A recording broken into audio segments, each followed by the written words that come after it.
Today we are going to see inverse Laplace transform. We all know L of f of t is equal to f bar of s. This is the Laplace transform. If we need the function f of t, this f of t can be written as L inverse of f bar of s, and this is called the inverse Laplace transform, and this L inverse is called the inverse Laplace transform operator.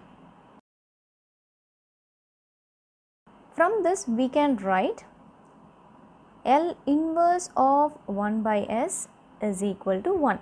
So, this is the inverse Laplace transform formula. Likewise, we will take another example. It will be L of t to the power n. So, what is L of t to the power n? It is n factorial by s to the power n plus 1. So, what about inverse here? It is L inverse of 1 by s to the power n plus 1, which is equal to t to the power n by n factorial. So, this will be the inverse Laplace transform formula.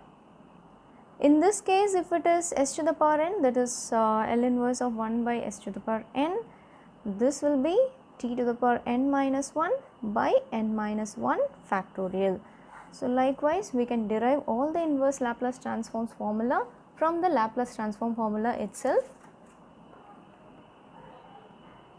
So, here are the inverse Laplace transform formulas. You can pause the video and you can write this down. The other set of formulas. Next is linearity property. If L inverse of f bar of s is equal to f of t and L inverse of g bar of s is equal to g of t, we have two different functions, then L inverse of C1 some constant into f bar of s plus C2 into g bar of s is equal to C1 into f of t plus C2 into g of t, where C1 and C2 are constants. We need to prove this. We have already proved the same for Laplace transform, so we are going to use that over here. From the linearity property of Laplace transforms,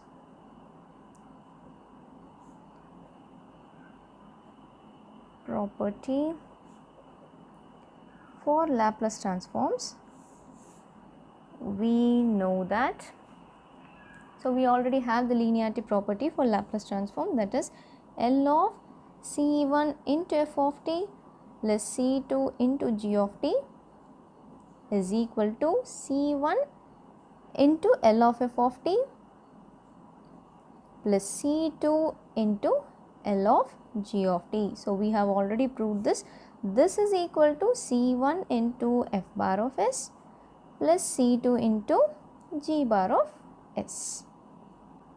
So, by the definition of inverse Laplace transforms, by the definition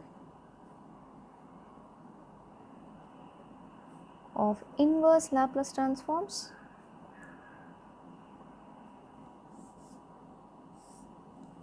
what we can do here is we can take this L as inverse to this side.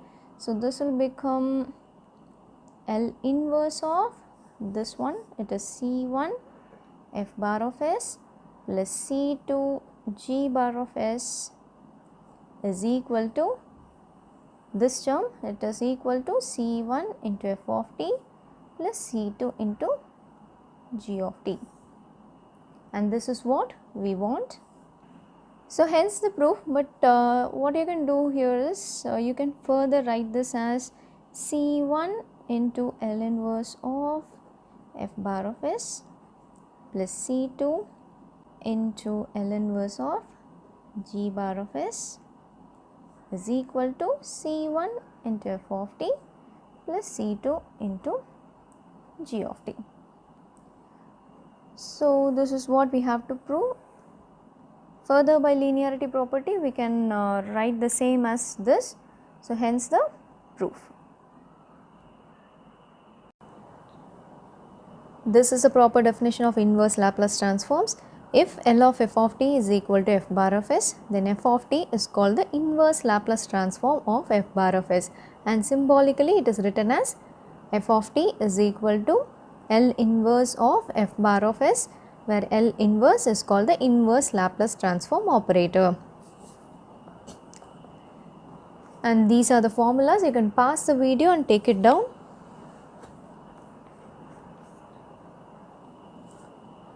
There are totally 12 formulas, the first 8.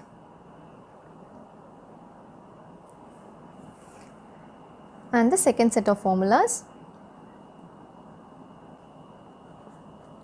Find the first one, L inverse of 1 by s to the power 4.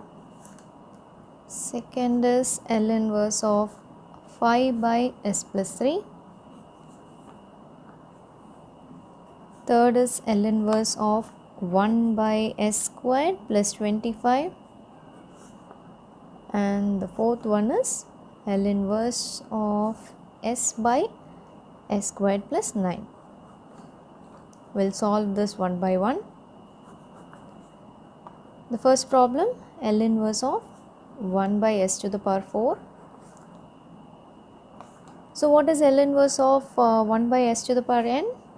Since L inverse of 1 by s to the power n is equal to t to the power n minus 1 by n minus 1 factorial. So n here is 4, so this will become t to the power 4 minus 1 by 4 minus 1 factorial. This is equal to t cube by 3 factorial, which is equal to t cube by 6. This is the answer. The second problem is L inverse of 5 by s plus 3.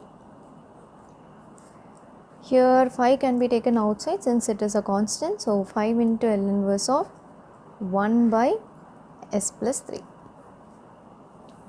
We'll check the formulas. Just look into the formulas and find out which can be applicable for this problem. Look into this. This is of the form 1 by s plus a, or it can be 1 by s minus a. So we don't have 1 by s plus a here. It is 1 by s minus a then. So this formula is applicable. L inverse of 1 by s minus a is equal to e to the power at. So let me apply this. Here you have minus a, so our a has to be minus 3. So this is equal to 5 into e to the power, our a is minus 3 into t. So this will be the answer since L inverse of 1 by s minus a is equal to e to the power at. So we are applying this formula for this problem. The third one, L inverse of 1 by s squared plus 25. So this can be written as L inverse of 1 by s squared plus 5 squared. We'll just check the formulas. So whichever is applicable, just check it. Out of these formulas, you can apply this. This is of the form L inverse of 1 by s squared plus a squared. So this can be written as, so if you look into this, our a is 5. I'll write the formula here. L inverse of 1 by s squared plus a squared is equal to 1 by a sin at. So we are going to use this formula, and a here is 5. So this can be written as 1 by 5 sin 5t. So this will be our answer. Next problem is L inverse of s by s squared plus 9. This can be written as L inverse of s by s squared plus 3 squared. So this is of the form s by s squared plus a squared. Now moving on to the formulas. Here we have s by s squared plus a squared, which is equal to cos at. So let me write the formula. Since L inverse of s by s squared plus a squared is equal to cos at. So we are going to use this formula. This is equal to, our a here is 3. So this can be written as cos 3t. So this will be our answer.